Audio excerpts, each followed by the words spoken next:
Thailand के दौरे पर हैं और उनकी भागीदारी से इस क्षेत्र में आपसी सहयोग को बल मिला है। प्रधानमंत्री नरेंद्र मोदी का कार्यक्रम स्थल पर भव्य स्वागत भी किया गया। आपको बता दें कि बंगाल की खाड़ी बहुक्षेत्रीय तकनीकी और आर्थिक सहयोग पहल यानी बिम्स्टेक, इसके सदस्य देशों के राष्ट्राध्यक्षों और शासनाध्यक्षों का छठा शिखर सम्मेलन थाईलैंड की राजधानी बैंकॉक में आयोजित हो रहा है। प्रधानमंत्री नरेंद्र मोदी इसी शिखर सम्मेलन के वेन्यू पर पहुंच गए हैं, जहां उनका स्वागत किया गया है। ये फैमिली फोटो भी ममता कह सकते हैं, क्योंकि बिम्स्टेक के तमाम सदस्य देशों के जो राष्ट्र प्रमुख पहुंचे हुए हैं सम्मेलन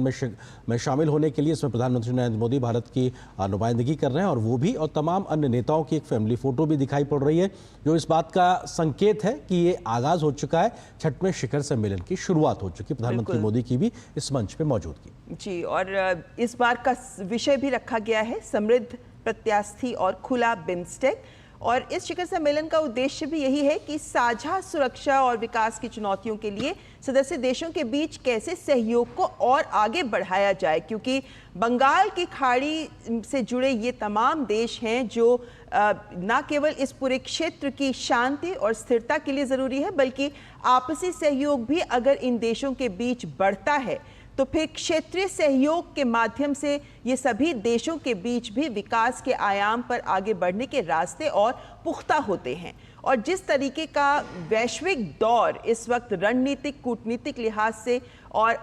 आर्थिक लिहाज से भी हम देखें आगे बढ़ रहा है, उसके लिहाज से इस क्षेत्रीय संगठन को मजबूती दी जाए, देशों के बीच के आपसी सहयोग को और आगे बढ़ाया जाए, इस दिशा में प्रधानमंत्री नरेंद्र मोदी लगातार कई वर्षों से काम कर रहे हैं। अलग अलग मंचों पर विभिन्न पहल के माध्यम से न केवल इस बिम्स्टेक के 7 देशों के बीच भारत के ही द्विपक्षीय संबंधों की बात करें तो उन्हें आगे बढ़ाया जा रहा है, ताकि क्षेत्रीय स्थिरता को सुनिश्चित किया जाए।